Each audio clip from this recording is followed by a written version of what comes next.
Number 5, don't have a pre-decided mind regarding hearing God. It is easier to know what God is saying when you don't have a choice. It is easy to hear what God is saying when you don't have what? A choice. When you have already started making up your mind towards something, to hear God is difficult with women. You have brother A, B, and C, and D. But C, your heart is already saying something.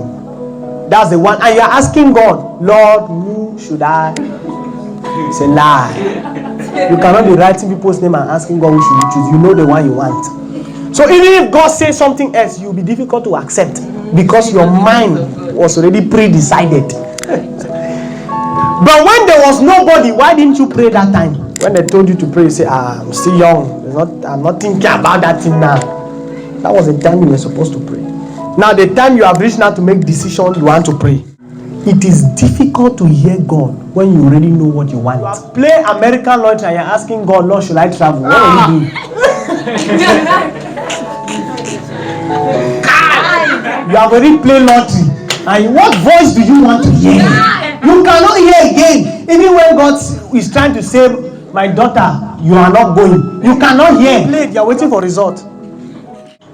Tell your neighbor, don't decide before asking God. You have played TV lottery. Lord, is it your will? It is already your own will.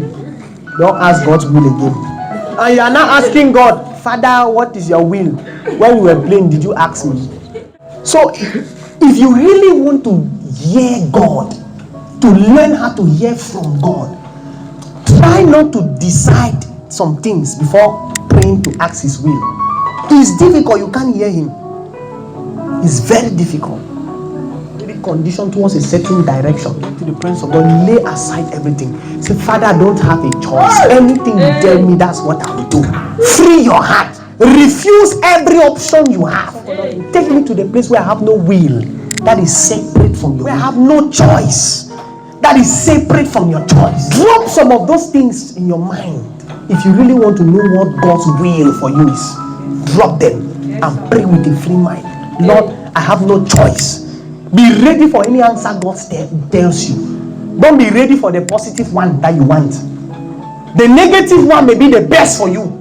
The one that you feel that is not good may be the best. But you are running away from it because you have already decided.